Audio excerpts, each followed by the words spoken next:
ಎಲ್ಲ ಮಾಧ್ಯಮ ಮಿತ್ರರಿಗೆ ನಮಸ್ಕಾರ. ಸೊ ಫಸ್ಟ್ ಟೈಮ್ ನನಗೆ ಕಾಲ್ ಮಾಡಿ ಈ ಥರ ಒಂದು ಸ್ಟೋರಿ ಇದೆ, ಸಿನಿಮಾ ಮಾಡಬೇಕು ಅಂತ ಹೇಳಿದ್ರು ಶಿವಕುಮಾರ್ ಅವರು. ಸೊ ಅವ್ರು ಕಾಲ್ ಮಾಡಿ ಹೇಳಿದಾಗ ನನಗೆ ಡೌಟ್ ಇತ್ತು, ಯಾರೋ ಹೊಸಬ್ರು ಸ್ಟೋರಿ ಹೇಳ್ತಿದ್ದಾರೆ, ಏನು ನಿಜಾನ ಸುಳ್ಳ ಎಲ್ಲ ತಲೆಯಲ್ಲಿ ಓಡ್ತಾ ಇತ್ತು. ಸೊ ನಾನು ಅವಾಗ ಒಂದು ಸೀರಿಯಲ್ ಮಾಡ್ತಾಯಿದ್ದೆ, ಅಲ್ಲಿ ಒಬ್ಬರು ಹಿರಿಯ ಕಲಾವಿದರಿಗೆ ಕೇಳಿದೆ, ಹಿಂಗೆ ಕೇಳ್ತಿದ್ದಾರೆ ಏನು ಮಾಡಲಿ ಅಂತ. ಹೋಗಿ ಮಾತಾಡೋದ್ರಲ್ಲಿ ಏನು ತಪ್ಪಿಲ್ಲ ಅಪ್ಪಿ, ಹೋಗಿ ಮಾತಾಡೋ ಅಂತ ಹೇಳಿದ್ರು. ಸೊ ಅವಾಗ ನಾನು ಕಾಲ್ ಮಾಡಿ ಹೇಳಿದೆ, ಬರ್ತೀನಿ ಸರ್ ಮಾತಾಡ್ತೀನಿ ಅಂತ. ಮೈಸೂರಲ್ಲಿ ಒಂದು ರೀಡಿಂಗ್ ಅಂತ ಇಟ್ರು. ಸೊ ಫಸ್ಟು ಅಭಿ ಕ್ಯಾರೆಕ್ಟರ್ಗೆ ಸೆಲೆಕ್ಟ್ ಆಗಿದ್ದು ರಕ್ಷಿತ್ ಅಂತ. ಸೊ ಅವರಿಗೇನೋ ಶೂಟಿಂಗ್ ಸ್ವಲ್ಪ ಬ್ಯುಸಿ ಶೆಡ್ಯೂಲ್ ಇರೋದ್ರಿಂದ ಆಮೇಲೆ ಅಭಿ ಫೈನಲೈಸ್ ಆದ. ಸೊ ನಾನು ಅಭಿ ಮೈಸೂರಿಗೆ ಬಂದು ರೀಡಿಂಗ್ ತೊಗೊಂಡ್ವಿ. ರೀಡಿಂಗ್ ಮಾಡ್ತಾ ಮಾಡ್ತಾ ಮಾಡ್ತಾ ಮಾಡ್ತಾ ನಮಗೆ ಒಂಥರ ತುಂಬಾ ಇಂಟ್ರೆಸ್ಟಿಂಗ್ ಅನಿಸ್ತು. ಸ್ಟೋರಿ ವೈಸ್ ಆಗಿರ್ಬೋದು ಆ್ಯಂಡ್ ಇವ್ರ ಡೈರೆಕ್ಷನ್ ಆಗಿರ್ಬೋದು, ಹಿಂಗೆ ಬರುತ್ತೆ ಹಂಗೆ ಬರುತ್ತೆ, ನೀವು ಹಿಂಗಿರ್ತೀರಾ, ಅದು ರೀಡಿಂಗಲ್ಲೇ ತುಂಬ ಇಂಟ್ರೆಸ್ಟಿಂಗ್ ಅಂತ ಅನ್ನಿಸ್ದಾಗ ಓಕೆ ಮಾಡೋಣ ಸರ್ ಅಂತ ಫೈನಲೈಸ್ ಆಗಿ ಅಲ್ಲಿಂದ ಸ್ಟಾರ್ಟ್ ಆಯಿತು. ಫೈನಲಿ ಡೇಟು ಸೆಟ್ ಆಗಿ ಶೂಟಿಂಗ್ ಹೊರಡೋಣ ಅಂತ ಗಾಡಿ ಸ್ಟಾರ್ಟ್ ಮಾಡಿದಾಗ ಅದೊಂದು ಒಳ್ಳೆ ಜರ್ನಿ. ಇಲ್ಲಿಂದ ಆಲ್ಮೋಸ್ಟ್ ಒಂದು 15 hours 17 hours ಏನೋ ನಾವು ತಗೊಂಡಿದ್ದೀವಿ ಟು ಟ್ರಾವೆಲ್. ಇವ್ರು ಹೇಳ್ದಂಗೆ ವ್ಯಾಗಮನ್ ಅಂತ ಇಡುಕಿ, ಒಳ್ಳೆ ಪ್ಲೇಸು. ಸೊ ಆರ್ಟಿಸ್ಟ್ ಆಗಿ ನಾನು ಲಾಸ್ಟ್ ಟೈಮು ಒಂದು ಇಲ್ಲಿ ಕೂತಾಗ ಅದೇ ಹೇಳಿದೆ, ತೀರ್ಥಹಳ್ಳಿಲಿ ಯಾವುದೋ ಒಂದು ಶೂಟಿಂಗ್ ಮಾಡಿದ್ವಿ, ಲೊಕೇಶನ್ ಎಲ್ಲ ಸಖತ್ತಾಗಿತ್ತು ಅಂತ. ನನಗೆ ಸಿಕ್ಕಿರೋ ಕಥೆಗಳು ಒಳ್ಳೊಳ್ಳೆ ಲೊಕೇಶನ್ನು ತುಂಬಾ ಇಷ್ಟಪಟ್ಟಿದ್ದೀನಿ. ಹೋಗಿ ನಾನಂತೂ ಹೋಗಿ ನೋಡೋಕೆ ಆಗ್ತಿರ್ಲಿಲ್ಲ ಅಂತಂಥ ಪ್ಲೇಸ್ ಸೆಲೆಕ್ಟ್ ಮಾಡಿದ್ದೀರಾ ನೀವಾಗಿರ್ಬೋದು, ಡೈರೆಕ್ಷನ್ ಡಿಪಾರ್ಟ್ಮೆಂಟ್ ಆಗಿರ್ಬೋದು, ಆಮೇಲೆ ಟೆಕ್ನಿಷಿಯನ್ಸು, ಈ ವಿಲ್ಸನ್ ಅವರು ಮತ್ತು ಉನ್ನಿಕೃಷ್ಣ ಅವರು ತುಂಬಾ ಸಪೋರ್ಟ್ ಮಾಡಿದ್ದಾರೆ. ಪ್ರತಿಯೊಂದು ಶಾರ್ಟಲ್ಲೂ ಹಿಂಗೇ ಬೇಕು. ಆಲ್ಮೋಸ್ಟ್ ನಾವು ಒಂದು 24 hours ಎಲ್ಲ ಶೂಟ್ ಮಾಡಿಬಿಟ್ಟಿದ್ದೀವಿ, 27 ಮ್ಯಾಕ್ಸಿಮಮ್. ಆ ಪ್ಯಾಲೇಸ್ ಒಳಗೆ ಸೆಟ್ ಒಳಗೆ ಹೋದ್ರೆ ನಮಗೆ ಬೆಳಗ್ಗೆ ಆಗ್ತಿರೋದು ಗೊತ್ತಾಗ್ತಿರ್ಲಿಲ್ಲ, ರಾತ್ರಿ ಆಗಿದೆ ಅಂತಲೂ ಗೊತ್ತಾಗ್ತಿರ್ಲಿಲ್ಲ. ಹೊರಗೆ ಒಂದು ಟೀನಾಗ ಹೇಗೆ ಬಂದಾಗ ಓ ಸರ್ ಗತ್ಲಾಗ್ಬಿಟ್ಟಿದೆ ಸರ್ ಅಂತ ಅನ್ಸೋದು. ಆ ಮಟ್ಟಿಗೆ ಎಲ್ಲ ಆರ್ಟಿಸ್ಟು ನಾವೆಲ್ಲ ಏನೋ ಸಪೋರ್ಟ್ ಮಾಡ್ತಾ ಇದ್ವಿ. ಆ್ಯಂಡ್ ಉನ್ನಿಕೃಷ್ಣ ಅವ್ರ ಬಗ್ಗೆ ಹೇಳಬೇಕು, ಈ ಶಾರ್ಟ್ ಹಿಂಗೆ ಬೇಕು ಅಂದರೆ ಹಿಂಗೆ ಬೇಕು. ಒಂದು ಶಾರ್ಟ್ ಇದೆ, ನಾನು ಹಿಂಗೆ ತಿರುಗಿ ನೋಡೋದು, ಅವ್ರದ್ದೇನೋ ಟ್ರಾಲಿನ ಏನೋ ಹಿಂಗೆ ಮೇಲಕ್ಕೆ ಹೋಗುತ್ತೆ. ಆ ಶಾರ್ಟ್ ಇಲ್ಲ ಅಂದ್ರೆ ಒಂದು 20 ಶಾರ್ಟೇನೋ ತಗೊಂಡು ಸರ್, ಟೇಕ್ 20 ಟೇಕು. ನಾನು ಒಳಗೆ ಅನ್ಕೋತಾ ಇದ್ದೆ, ಗುರು ಸಾಕು ಬಂದಿರುತ್ತೆ ನಿಮ್ಗೆ ಬೇಕಾಗಿರೋ ಶಾರ್ಟು ಅಂತ. ಬಟ್ ಸ್ಯಾಟಿಸ್ಫೈ ಆಗ್ತಿರ್ಲಿಲ್ಲ.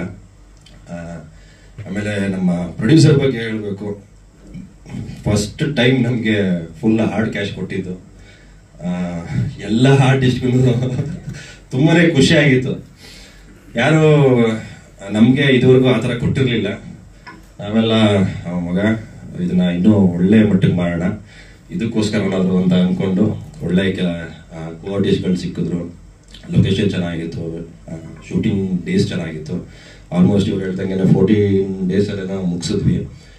ಅದು ಶೂಟಿಂಗ್ 14 days ಆಗಿದ್ದೇ ಗೊತ್ತಾಗಿಲ್ಲ, ಆ ಥರ ಮಾಡಿದ್ವಿ. ಆ್ಯಂಡ್ ತುಂಬಾ ಸಪೋರ್ಟ್ ಮಾಡಿದ್ರು ಟೆಕ್ನಿಷಿಯನ್ ಟೀಮ್ ಆಗಿರ್ಬೋದು, ಶಿವು ಸರ್, ಪ್ರಶಾಂತ್ ಸರ್, ಅವರ ಕೈ ಕೆಳಗಡೆ ಇರೋ ಮನು ಅವರು, ವರ್ಷ ಅವರು.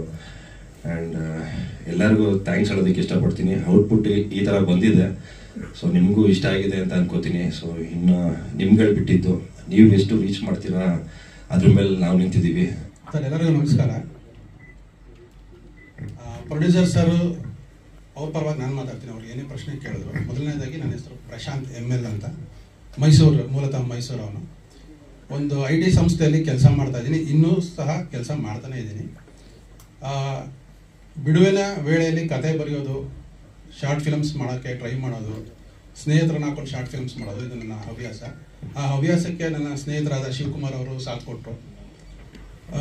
ಈ ಸಿನಿಮಾ ಹೇಗಾಯಿತು, ಈ ಚಿತ್ರದ ಟೈಟಲ್ ಏನು ಅನ್ನೋದು ನಾನು ನಿಮಗೆ ಹೇಳ್ತೀನಿ ಮೊದಲು, ಆಮೇಲೆ ನೀವು ನಮಗೆ ಪ್ರಶ್ನೆ ಕೇಳ್ಬೋದು ಅಂತ ಅಂದ್ಕೊಂಡಿದ್ದೀನಿ.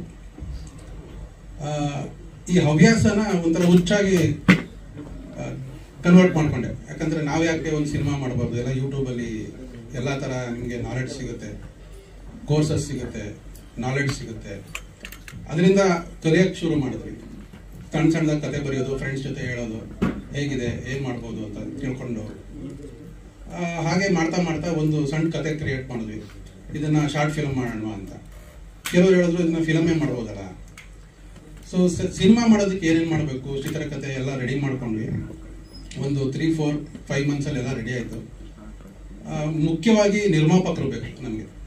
ಅದರ ಕನ್ನಡದಲ್ಲಿ ನಿರ್ಮಾಪಕರ ಸಂಖ್ಯೆ ಕಮ್ಮಿ ಇದೆ, ಸಂಸ್ಥೆಗಳು ಕಮ್ಮಿ ಇದೆ. ಸೊ ಈ ಥರ ಹುಡುಕ್ತಾ ಇರುವಾಗ ಶಿವಕುಮಾರ್ ಅವರ, ನಮ್ಮ ಸ್ನೇಹಿತರಾದ ಶಿವಕುಮಾರ್ ಅವ್ರ ಮನೆಗೆ ಒಬ್ಬರು ಬಾಡಿಗೆಗೆ ಬರ್ತಾರೆ. ಅದು ವಿಲ್ಸನ್ ಅಂತ. ಅವರು ಸ್ಟಿಲ್ ಫೋಟೋಗ್ರಾಫರ್. ಸೊ ಅವ್ರನ್ನ ನಾವು ಪರಿಚಯ ಮಾಡ್ಕೊಂಡ್ವಿ. ಈ ಥರ ಒಂದು ಕತೆ ಇದೆ ನೋಡಿ, ಹೆಲ್ಪ್ ಮಾಡ್ತೀರಾ, ಏನು ಮಾಡ್ಬೋದು ಅಂತ. ಸೊ ಶಿವಕುಮಾರ್ ಅವ್ರು ಏನು ಮಾಡಿದ್ರು, ಅವ್ರಿಗೆ ಕತೆ ಹೇಳಿದ್ರು. ಮೊದಲು ಕತೆ ಹೇಳಿದ್ಮೇಲೆ ನನ್ನ ಕರೆದ್ರು, ನೀವು ಒಂದ್ಸರಿ ಹೇಳಿ ನೋಡೋಣ, ಮಾತಾಡೋಣ.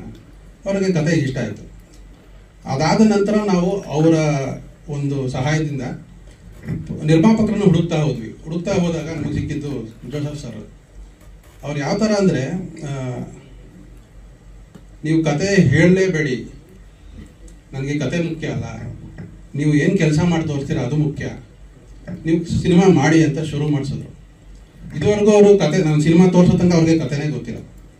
ನಾನೊಬ್ಬ IT ಸಂಸ್ಥೆ ಉದ್ಯೋಗಿ ಅಷ್ಟೇ ಗೊತ್ತಿರೋದು ಅವ್ರಿಗೆ. ನೀನು ಸಿನಿಮಾನೇ ಮಾಡಿಲ್ವಲ್ಲಪ್ಪ, ನೀನು ಹೆಂಗೆ ಮಾಡ್ತೀಯ, ಭಯ ಇರುತ್ತೆ, ಅವೆಲ್ಲ ಏನೂ ಹೇಳಿಲ್ಲ ಅವರು. ನಾನು ಮಾಡ್ತೀನಿ, ನೀನು ಕ್ಲೀನಾಗಿ ಮಾಡ್ಕೊಂಡು ಹೋಗು ಅಂತ ಹೇಳಿದ್ರು. ಸೊ ಅವರ ಸಹಾಯ ಇಲ್ಲದೆ ನಾವೇನು ಮಾಡೋಕ್ಕಾಗಲ್ಲ. ಮುಖ್ಯವಾಗಿ ನಾವು ಮೊದಲೇ ಅನ್ಕೋತಿದ್ವಿ ಚಿಕ್ಕದ್ರಲ್ಲಿ, ರಾಜ್ಕುಮಾರ್ ಅವ್ರ ಸಿನಿಮಾ ನೋಡಿದಾಗ ಓ ಹೀರೋನೇ ಮೇಯ್ನಪ್ಪ. ಅದಾದ್ಮೇಲೆ ಉಪೇಂದ್ರ ಅವ್ರ ಸಿನಿಮಾ ನೋಡಿದಾಗ, ಪುಟ್ಟಣ್ಣ ಕಣಗಾಲ್ ಅವ್ರ ಸಿನಿಮಾ ನೋಡಿದಾಗ ಓ ನಿರ್ದೇಶಕನೇ ಮೇಯ್ನು.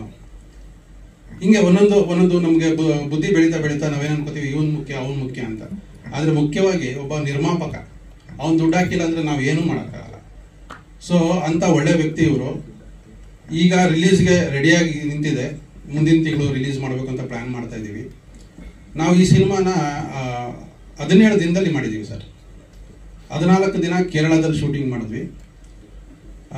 ಅಮ್ಮಚ್ಚಿ ಕೊಟಾರಂ ಅಂತ ಒಂದು ಸಮ್ಮರ್ ಪ್ಯಾಲೇಸ್ ಇದೆ, ಒಬ್ಬ ರಾಜಂದು, ಇಡುಕಿ ಜಿಲ್ಲೆಯಲ್ಲಿದೆ ಅದು. ಅಲ್ಲಿ 14 ದಿನ ಶೂಟಿಂಗ್ ಮಾಡಿದ್ವಿ. ಇನ್ನು 3 ದಿನ ಮೈಸೂರು ಸುತ್ತಮುತ್ತ ಬಲಮುರಿ ಅಲ್ಲಿ ಚಿತ್ರೀಕರಣ ಮಾಡಿದ್ದೀವಿ. ನಮಗೆ ಜೊತೆಯಾಗಿ ನಿಂತಿದ್ದು ಇನ್ನೊಂದು ಸಹ ಕಲಾವಿದರು ಮತ್ತು ಕಲಾವಿದರು, ತಂತ್ರಜ್ಞರು ಎಲ್ಲರೂ 24 hours ಕೆಲಸ ಮಾಡಿದ್ದಾರೆ. ನಮ್ದೆಲ್ಲ ನೈಟಲ್ಲಿ ಶೂಟಿಂಗು ಸರ್. ಒಂದು ಸಲ ಒಂದು ಮೇಕಪ್ ಆಗ್ತು ಅಂದರೆ ಆ ಮೇಕಪ್ ತೆಗೆಯೋ ತನಕ ಕಂಟಿನ್ಯೂಟಿ ಬೇಕು ಅಂತ 24 hours ಮೇಲೆ ಕೆಲಸ ಮಾಡಿದ್ದೀವಿ. ಅಷ್ಟು ಸಪೋರ್ಟ್ ಮಾಡಿದ್ದಾರೆ. ಯಾಕಂದ್ರೆ ಒಬ್ಬ ಹೊಸ ವ್ಯಕ್ತಿಗೆ, ಅದು ಇಂಡಸ್ಟ್ರಿ ಇಲ್ಲದೆ ವರ್ಕೇ ಮಾಡಿದಿರೋನಿಗೆ ಇಷ್ಟು ಸಪೋರ್ಟ್ ಮಾಡೋದಕ್ಕೆ ನನ್ನ ಪುಣ್ಯ ಅಂತ ಅನ್ಕೋಬೋದು. ಅಷ್ಟು ಸಪೋರ್ಟ್ ಸಿಕ್ಕಿದೆ, ಅದಕ್ಕೆ ನಾನು ಎಲ್ಲರಿಗೂ ಚಿರಋಣಿ. ಇನ್ನೊಂದೇನು ಹೇಳಬೇಕು ಅಂದರೆ, ಫೆಬ್ರವರಿ 30 ಅಂದರೆ ನೀವೆಲ್ಲ ಯೋಚನೆ ಮಾಡ್ತಾ ಇರ್ಬೋದು, 30ನೇ ತಾರೀಕು ಇಲ್ವಲ್ಲಪ್ಪ ಫೆಬ್ರವರಿಲಿ ಅಂತ. ಅದೇ ಸಿನಿಮಾ ನಾವು ಏನು ಎಕ್ಸ್ಪೆಕ್ಟೇ ಮಾಡಿರಲ್ಲ, ಆ ಒಂದು ದಿನಾಂಕ ಬರುತ್ತೆ ನಮ್ಮ ಲೈಫಲ್ಲಿ, ಪ್ರತಿಯೊಬ್ಬರಿಗೂ ಬರುತ್ತೆ. ಈಗ ಫಾರ್ ಎಕ್ಸಾಂಪಲ್ ನಮಗೆ ಕೋವಿಡ್ ಬಂದಾಗ ಎಲ್ಲರೂ ಮನೆಯಲ್ಲೇ ಇರ್ತೀವಿ, ಯಾರು ಹೊರಗಡೆ ಹೋಗೋಂಗಿಲ್ಲ ಅನ್ನೋದು ನಮ್ಗೆ ಯಾರಿಗಾರು ಅರಿವಿಗಿತ್ತ, ಈ ಥರ ಒಂದು ದಿನ ಬರುತ್ತೆ ಅಂತಲೇ ನಮ್ಗೆ ಗೊತ್ತಿರಲಿಲ್ಲ. ಸೊ ಅದೇ ಥರ ಪ್ರತಿಯೊಬ್ಬರ ಜೀವನದಲ್ಲೂ ಫೆಬ್ರವರಿ 30 ಅನ್ನೋದೊಂದು ದಿನ ಬರುತ್ತೆ. ಇಟ್ಸ್ ಎ ಜಡ್ಜ್ಮೆಂಟ್ ಡೇ ಅಂತ ನನ್ನ ಒಂದು ಅನಿಸಿಕೆಯಲ್ಲಿ ನಾನು ಬರೆದಂಥ ಕಥೆ ಇದು. ಸೊ ಇದು ಭಾಗ 1 ಅಂತ ಮಾಡಿದ್ವಿ ಸರ್. ಭಾಗ 1 ಅಂತ ಮಾಡಿದ್ದೀವಿ. ಇದರ ಒಂದು ಯಶಸ್ಸು ನಿಮ್ಮ ಕೈಲಿದೆ. ನಿಮ್ಮ ಪ್ರಚಾರ ಮುಖ್ಯ. ಜನಗಳು ಥಿಯೇಟ್ರಿಗೆ ಬಂದು ನೋಡಬೇಕು ಸಿನಿಮಾನ. ಅವ್ರು ಸಪೋರ್ಟ್ ಮಾಡಿದ್ರೆ ಹಿಂಗೆ ಹೆಚ್ಚೆಚ್ಚು ಸಿನಿಮಾಗಳು ಮಾಡೋದಕ್ಕೆ ನಮ್ಮಂತ ಈ ಥರ ஜோசப் பேபிகள் இன்னும் 100 ஜன ಬರ್ತಾರೆ. இவரை பார்த்த போது நல்ல ஆழமாய் தெரியும். அதனால அப்படியே கதையை கேட்காம படம் கொடுத்துட்டேன். ಎಲ್ರಿಗೂ ನಮಸ್ಕಾರ. ಬಂದಿದ್ದಕ್ಕೆ ತುಂಬಾ ಧನ್ಯವಾದ. ನನ್ನ ಕ್ಯಾರೆಕ್ಟರ್ ಬಗ್ಗೆ ನಾನು ಹೇಳಬೇಕಂದ್ರೆ, ಅಭಿಷೇಕ್ ಇದಾರಲ್ಲ, ಅವ್ರು ಆಪೋಸಿಟ್ ಮಾಡ್ತಿರೋ ಒಂದು ಕ್ಯಾರೆಕ್ಟರ್ ನಾನು. ತುಂಬಾ ಇಂಟ್ರೆಸ್ಟಿಂಗ್ ಆಗಿದೆ, ತುಂಬಾ ಕ್ಯೂರಿಯಸ್ ಆಗಿದೆ. ಹೆಚ್ಚೇನು ಹೇಳಕ್ ಹೋಗಲ್ಲ ನಾನು, ಯಾಕಂದ್ರೆ ಸಿನಿಮಾ ನೋಡ್ಬೇಕು ನೀವು. ಬಟ್ ಎಲ್ರಿಗೂ ಕನೆಕ್ಟ್ ಆಗುವಂತ ಕ್ಯಾರೆಕ್ಟರ್ ಅಂತ ನಾನು ಹೇಳ್ಬೋದು. ತುಂಬಾ ಚೆನ್ನಾಗಿ ಬರೆದಿದ್ದಾರೆ ನಮ್ಮ ಡೈರೆಕ್ಟರ್ ಸರ್ ಆಗ್ಲಿ, ರೈಟರ್ಸ್ ಟೀಮ್ ಆಗ್ಲಿ. ಒಂದ್ ಹೇಳ್ಬೇಕಂದ್ರೆ, ಇದು ಶಿವರಾಜ್ ಕುಮಾರ್ ಸರ್ ಅವರು ನನ್ನ ಆಡಿಷನ್ಗೆ ಅಂತ ಕರೆದ್ರು. ಸೊ ಆಡಿಷನ್ ಕೂಡ ಏನು ಸ್ಟ್ರೆಸ್ಫುಲ್ ಆಗಿ ಏನಿರ್ಲಿಲ್ಲ, ತುಂಬಾ ಕಂಫರ್ಟಬಲ್ ಆಗಿ ನಮ್ಮನ್ನ ಎಲ್ಲಾ ಕಾಸ್ಟ್ ನ ಟ್ರೀಟ್ ಮಾಡಿದ್ದಾರೆ. ಹಾಗೆ ರೀಡಿಂಗ್ ಇತ್ತು, ಎಲ್ಲಾ ಕಾಸ್ಟ್ ಜೊತೆ ರೀಡಿಂಗ್ ಇತ್ತು. ಸೊ ಆಲ್ರೆಡಿ ನಾವು ಆಡಿಷನ್ ಟೈಮ್ ಮೇಲೆ ಒಂದು ಬಾಂಡ್ ಡೆವಲಪ್ ಆಗಿತ್ತು ನಮ್ಗೆ, ಒಂದು ಫ್ಯಾಮಿಲಿ ತರ ನಾವು ಕ್ರಿಯೇಟ್ ಆಗಿದ್ವಿ. ಅದ್ರ ಜೊತೆ ಶೂಟಿಂಗ್ ಅಲ್ಲೂ ಕೂಡ ತುಂಬಾ ಕಂಫರ್ಟಬಲ್ ಆಗಿದ್ವಿ ನಾವು. ಎಲ್ಲ ಕಾಸ್ಟ್ ಟೆಕ್ನಿಷಿಯನ್ಸ್ ಆಗ್ಲಿ ಏನೇ ಇದ್ರು ನಮ್ಗೆ ಬಂದು ಹೇಳ್ತಾ ಇದ್ರು, ಟೆಕ್ನಿಕಲ್ ಟೀಮ್ ಆಗ್ಲಿ ಈ ತರ ಶಾರ್ಟ್ ಬೇಕಂದ್ರೆ ಈ ತರ ನೀವು ಪ್ರಿಪೇರ್ ಆಗ್ಬೇಕು, ಮತ್ತೆ ಎಲ್ಲರೂ ಒಂಥರ ಕೋಆರ್ಡಿನೇಷನ್ ಮಾಡಿದ್ದಾರೆ. ಸೊ ತುಂಬಾ ಖುಷಿ ಆಗುತ್ತೆ ಸಿನಿಮಾ ಬರ್ತಿದೆ ಅಂತ ಹೇಳಕ್ಕೆ. ಇದು ನನ್ನ ಮೊದಲನೇ ಸಿನಿಮಾ, ಸೊ ಹಾಗಾಗಿ ತುಂಬಾ ಖುಷಿ ಇದೆ ನನಗೆ. ಇಷ್ಟ ಹೇಳಕ್ ಇಷ್ಟಪಡ್ತೀನಿ ಅಷ್ಟೇ. ನಮಸ್ಕಾರ, ಎಲ್ಲರಿಗೂ ನಮಸ್ಕಾರ. ಎಲ್ಲ ಮಾಧ್ಯಮ ಮಿತ್ರರಿಗೂ, ಪ್ರೆಸ್ ಮೀಡಿಯಾ, ಪ್ರಿಂಟ್ ಮೀಡಿಯಾ ಮತ್ತು ಡಿಜಿಟಲ್ ಮೀಡಿಯಾ ಎಲ್ಲರಿಗೂ ತುಂಬಾ ಖುಷಿ ಆಗ್ತಿದೆ. ರಿಲೀಸ್ ಆಗ್ತಿರುವಂತಹ ಮೊದಲನೇ ಸಿನಿಮಾ ನಂದು. ನಾನು ಒಬ್ಬ ರಂಗ ಕಲಾವಿದ. ಮೈಸೂರಿನ ನಟನ ರಂಗಶಾಲೆಯಲ್ಲಿ ನಾನು ಥಿಯೇಟರ್ನ ಅಭ್ಯಾಸ ಮಾಡ್ತಿದ್ದೆ. ಆ ಟೈಮಲ್ಲಿ ಸೇಮ್ ಶಿವಕುಮಾರ್ ಸರಿಂದ, ಶಿವು ಸರಿಂದ ನಮಗೆ ಕಾಲ್ ಬಂತು ಆಡಿಷನ್ಗಾಗಿ, ಹಿಂಗೆ ಕತೆ ನಡೀತಿದೆ, ಬಂದೊಂದ್ಸರಿ ಟ್ರೈ ಮಾಡಿ ಅಂತ. ಅಲ್ಲಿ ಹೋದಾಗ ನಮ್ಮ ಅಸೋಸಿಯೇಟ್ ಡೈರೆಕ್ಟರ್ಸ್ ಎಲ್ಲ ಫಸ್ಟ್ ಮೀಟ್ ಆದ್ರು, ಮನು ಮತ್ತೆ ಹರ್ಷ ಅಂತ. ಅವ್ರು ಆಲ್ರೆಡಿ ಸ್ಕ್ರಿಪ್ಟ್ ಅಲ್ಲಿ ಒಳಗಡೆ ಹೋಗಿ ಏನೇನ್ ಮಾಡ್ಬೋದು ಅದೆಲ್ಲ ಮಾಡ್ತಾ ಇದ್ರು. ಆಮೇಲೆ ಪ್ರಶಾಂತ್ ಸರ್ ಪರಿಚಯ ಆಯ್ತು. ಅವರು ಎಕ್ಸ್ಪ್ಲೇನ್ ಮಾಡಿದ್ರು ಹೆಂಗಿರುತ್ತೆ ಕತೆ, ಹೆಂಗ್ ತಗೊಂಡ್ ಹೋಗ್ಬೇಕು ಅಂತ ಅನ್ಕೋತಿದೀವಿ ಅಂತ. ನನಗೆ ಫಸ್ಟ್ ಆಫ್ ಆಲ್ ಸಿನಿಮಾದಲ್ಲಿ ಇಷ್ಟ ಆಗಿದ್ದು, ಇದು ಕೇವಲ ಹಾರರ್ ಸ್ಟೋರಿ ಅನ್ನೋದು ಮಾತ್ರ ಅಲ್ಲ, ಇದೊಂದು ಒಂದು ಗೇಮ್ ಅಂತ ಅನ್ಬೋದು. ನಾವು ಆಡಲೇಬೇಕಾದಂತ ಆಟದ ಅನಿವಾರ್ಯತೆ. ಆಟ ನಮ್ಮ ಮುಂದೆ ಬಂದಿದೆ, ಆಟ ಆಡ್ಲೇಬೇಕು, ಆಗ ಹಿಂಗಿರುತ್ತೆ ಅಂತ. ಜೊತೆಗೆ ಸ್ಟೋರಿ ನರೇಶನ್ ಅಲ್ಲೂ ಕೂಡ ತುಂಬಾ ಟ್ವಿಸ್ಟ್ ಅಂಡ್ ಟರ್ನ್ಸ್ ಆ ತರದ್ದು ಯಾವ್ದು ಇಲ್ಲ. ಲೀನಿಯರ್ ಸ್ಟೋರಿ, ನೇರವಾಗಿ ಹೋಗುತ್ತೆ. ಇಲ್ಲಿಂದ ಗೆಳೆಯರು ಹೊರಡ್ತಾರೆ, ಒಂದ್ ಜಾಗ ತಲುಪ್ತಾರೆ, ಅಲ್ಲಿ ಏನಾಗುತ್ತೆ, ಏನಕ್ಕೆ ಅದಾಗತ್ತೆ ಅನ್ನೋದೇ ಸ್ಟೋರಿ ಆಗಿರುತ್ತೆ. ಆಗ್ಲೇ ಸರ್ ಹೇಳ್ದಂಗೆ ಅರಿಷಡ್ ವರ್ಗಗಳು ಮತ್ತು ಅವರು ಇನ್ನೂ ಬಹಳ ಡೀಪ್ ಆಗಿ ಕೆಲಸ ಮಾಡಿದ್ದಾರೆ ಅದ್ರ ಬಗ್ಗೆ. ಅದನ್ನ ಏನ್ ಬೇಕೋ ಹಂಗೆ ಸ್ಕ್ರೀನ್ ತರ್ಸ್ಕೊಂಡಿದ್ದಾರೆ. ಬಹಳ ಖುಷಿಯಾಗಿದೆ ಈ ಪ್ರಾಜೆಕ್ಟ್ ಬಗ್ಗೆ. ಅಂದ್ರೆ ಒಂದು ಸೌತ್ ಇಂಡಿಯನ್ ಸಿನಿಮಾ ಅಂತ ಕರೀಬಹುದು. ಪ್ರೊಡ್ಯೂಸರ್ ಬಂದು ತಮಿಳ್ನಾಡಿಂದ ಬಂದು, ಅವರು ಆಗ್ಲೇ ಹೇಳ್ದಂಗೆ ಅವ್ರಿಗೆ ಸಿನಿಮಾ ಮಾಡಬೇಕು, ಸಿನಿಮಾದಲ್ಲಿ ಹೂಡಿಕೆ ಮಾಡಿ ಲಾಭ ಗಳಿಸಬೇಕು, ಆ ರೀತಿ ಯಾವ್ದಂತ ಉದ್ದೇಶಗಳೇ ಇಲ್ಲ. Is very well established. ಅವರೊಬ್ರು ರೈತರು, ಡಿಸ್ಟ್ರಿಬ್ಯೂಟರ್ಸ್. ಗಾರ್ಲಿಕ್, ಬೆಳ್ಳುಳ್ಳಿ ಮತ್ತೆ ಜಿಂಜರ್ ಅದೆಲ್ಲ ತುಂಬಾ ದೊಡ್ಡ ಉದ್ಯಮ ಇದೆ. ಇಡೀ ಭಾರತದ ಎಲ್ಲ ರಾಜ್ಯಗಳಿಗೂ ಇಲ್ಲಿಂದ ರವಾನೆ ಮಾಡುವಂತಷ್ಟು ಅದ್ಭುತವಾದಂತ ರೈತ ಅಂತ ಹೇಳ್ಬೋದು. ಇದ್ರ ಜೊತೆಗೆ ಬೇರೆ ಬೇರೆ ಶಿಕ್ಷಣ ಸಂಸ್ಥೆಗಳಿದೆ, ಅವರ ಬೇರೆ ಬೇರೆ ವಹಿವಾಟುಗಳೆಲ್ಲ ಇದೆ. ಇದೆಲ್ಲದ್ರ ಜೊತೆಗೆ ಮತ್ತೆ ಸಿನಿಮಾ ಮಾಡಬೇಕು ಅಂತ ಅದೇ ಒಂದು ಪ್ರೀತಿಯಿಂದ, ಅದೊಂದು ಪ್ಯಾಷನ್ ಇಟ್ಕೊಂಡು ಯಾವ್ದು ಸ್ಟೋರಿ ಕೇಳಿದೆ. Sir welcome to Sandalwood. ತುಂಬಾ ಒಳ್ಳೊಳ್ಳೆ ಟೆಕ್ನಿಷಿಯನ್ಸ್, ಡೈರೆಕ್ಟರ್ಸ್, ನಟರೆಲ್ಲ ಇದ್ದಾರೆ. I hope you invest lot of money in Karnataka. And Karnataka ಕೂಡ ನಿಮ್ಗೆ ಯಥೇಚ್ಛವಾಗಿ ತುಂಬಿ ನಿಮ್ಮ ಹಣವನ್ನೆಲ್ಲ ವಾಪಸ್ ಕಡ್ಲಿ ಅಂತ ಕೇಳ್ಕೊತೀನಿ. ಒಂದು ಈ ಪ್ರೊಡ್ಯೂಸರ್ ತಮಿಳ್ನಾಡಿಂದ ಬಂದ್ರೆ, ನಮ್ಮ ಕಂಪ್ಲೀಟ್ ಟೆಕ್ನಿಷಿಯನ್ಸ್ ಟೀಮ್ ಎಲ್ಲ ಬಂದು ಕೇರಳದವರು. ನಮ್ಮ ಫಿಲಮ್ ಎಡಿಟ್ ಮಾಡಿರುವಂತಹ ಟೈಟಸ್ ಇರ್ಬೋದು, ಡಿಒಪಿ ಉನ್ನಿಕೃಷ್ಣನ್ ಇರ್ಬೋದು, ಎಕ್ಸಿಕ್ಯೂಟಿವ್ ಪ್ರೊಡ್ಯೂಸರ್ ಮತ್ತೆ ಕೋಆರ್ಡಿನೇಟರ್ ಆದಂತ ರಿನಿಲ್ ವಿಲ್ಸನ್ ಇರ್ಬೋದು, ಮತ್ತೆ ಸೌಂಡ್ ಮಿಕ್ಸರ್ಸ್ ಇರ್ಬೋದು, ಎಲ್ಲರೂ. ನಮ್ಮ ಮ್ಯೂಸಿಕ್ ಡೈರೆಕ್ಟರ್ ಲಿಜಿನ್ ಬ್ಯಾಂಬಿನೋ ಅಂತ, ಅವರು ಕೂಡ ಕೇರಳದವರು. ಎಲ್ಲ ಪೋಸ್ಟ್ ಪ್ರೊಡಕ್ಷನ್ ವರ್ಕ್ ಕೂಡ ಆಗಿದ್ದು ಕೇರಳದಲ್ಲಿ. ಸೊ ಹಣ ತಮಿಳ್ನಾಡಿಂದ ಒಂದು ಕೇರಳದಲ್ಲಿ ಹೋಗಿ, ಮತ್ತೆ ಇಲ್ಲಿ ನಿರ್ದೇಶಕರು, ಸಹ ನಿರ್ದೇಶಕರು, ಸಂಗೀತಗಾರರು, ಹಾಡುಗಾರರು ಮತ್ತು ಎಲ್ಲ ನಟರು ಕರ್ನಾಟಕದವರು, ಸ್ವಚ್ಛಂದವಾದ ಕನ್ನಡ ಭಾಷೆ ಮಾಡೋರು. ಸೊ ಈ 3 ಸ್ಟೇಟ್ಗಳು ಸೇರಿ ಒಂದು ಅದ್ಭುತವಾದಂತಹ ಒಂದು ಪ್ರಾಡಕ್ಟ್ ಇದಾಗಿದೆ. ಸಿನಿಮಾದ ಬಗ್ಗೆ ನಾನೇನು ಹೆಚ್ಚು ಹೇಳಕ್ ಹೋಗಲ್ಲ, ಯಾಕೆಂದ್ರೆ ಮಿಸ್ಟ್ರಿ, ಹಾರರ್, ಥ್ರಿಲ್ಲರ್ ಜಾನರ್ ಇರೋದ್ರಿಂದ ಆ ಮಿಸ್ಟ್ರಿಯನ್ನ ನಿಮ್ಗಳಿಗೆನೆ ಬಿಡ್ತೀನಿ. ಅದನ್ನ ನೀವೇ ಎಕ್ಸ್ಪೀರಿಯನ್ಸ್ ಮಾಡಿ, ಆ ಮಿಸ್ಟ್ರಿನೆಸ್ ನ ನೀವು ಎಕ್ಸ್ಪ್ಲೋರ್ ಮಾಡಬೇಕು. ನನ್ನ ಬಗ್ಗೆ ಹೇಳ್ಕೊಳ್ಳೋದಕ್ಕೇನೂ ಇಲ್ಲ. ನಾನು ಪ್ರಶಾಂತ್ ಒಂದು 17 ವರ್ಷದ ಸ್ನೇಹ. ಇಬ್ರು ಒಂದೇ ಕಂಪ್ನಿಲಿ ವರ್ಕ್ ಮಾಡ್ತೀವಿ.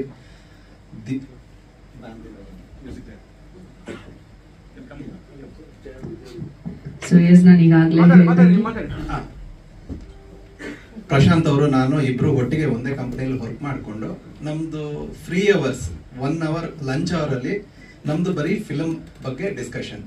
ಆ ಫಿಲಮ್ ಅಲ್ಲಿ ಹೇಗಿತ್ತು, ಈ ಫಿಲಮ್ ಹಾಗೆ ಇರಬೇಕಾದ್ರೆ ಅವರು ಒಂದು ಸ್ಟೋರಿ ಹೇಳಿದ್ರು, ಇದು ಶಾರ್ಟ್ ಫಿಲಮ್ ಮಾಡೋಣ ಅಂತ. ಬೇಡ, ಇದು ಬಿಗ್ ಮೂವಿನೇ ಮಾಡೋಣ, ಅಂದ್ರೆ ಬೆಳ್ಳಿ ಪರದೆಗೆ ಹೋಗೋಣ, ನೋಡೋಣ, ನಾನು ಯಾರಾದ್ರೂ ಪ್ರೊಡ್ಯೂಸರ್ ಹಿಡಿತೀನಿ ಅಂತ ಹೇಳಿದ್ದೆ. ಆ ಸಮಯಕ್ಕೆ ವಿಲ್ಸನ್ ಅವರು ನಮ್ಮ ಮನೆಗೆ ಬಾಡಿಗೆಗೆ ಬಂದ್ರು. ಅವರು ಫೋಟೋಗ್ರಾಫರ್, ಆಕ್ಚುಲಿ ಮಾಡ್ಲಿಂಗ್ ಎಲ್ಲ, ಮಾಡ್ಲರ್ಸ್ದೆಲ್ಲ ಫೋಟೋಗ್ರಫಿ ಮಾಡ್ತಾರೆ.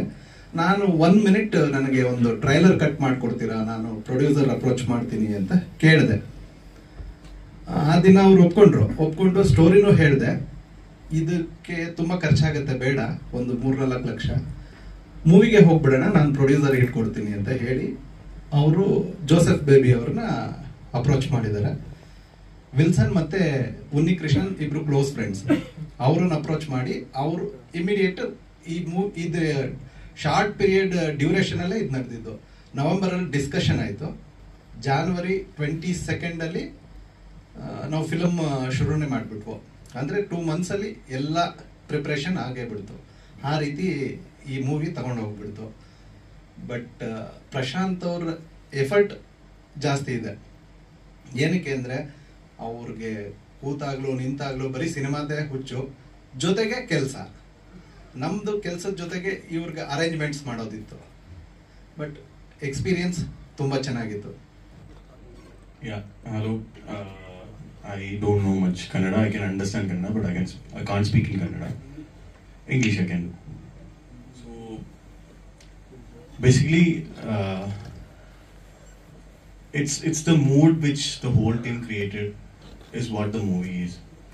So my job is just to put them in the mood. So I made the situation very apt for it. Like it's a whole night shoot.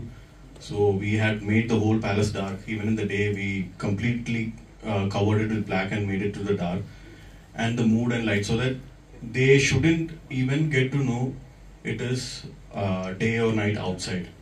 So I made that in the mood, and then I just went with the story, shots and story. So that's what I did, and I feel like it has come good. The mystery and what do you say? It's kind of a psychological thriller. So if the mystery and the things which they have done and which I have captured with them is kind of like we are all in that set, in that sequence, in that moment, in that game. It's kind of a good game there happening with the mind. So basically that's what I have to talk about, and the whole thing has started just because of Baby Jatan. So we were struggling. Basically, we call Joseph Baby as Baby Jatan. He is from Tamil Nadu, but he's basically half Tamil Nadu, half Malayali person. So we got like many approaches to the many producers, and finally we got Baby Jatan. So we just went to see Baby Jatan. I don't know what he sees in us, but he has agreed in that moment. Yeah, you go to do the movie.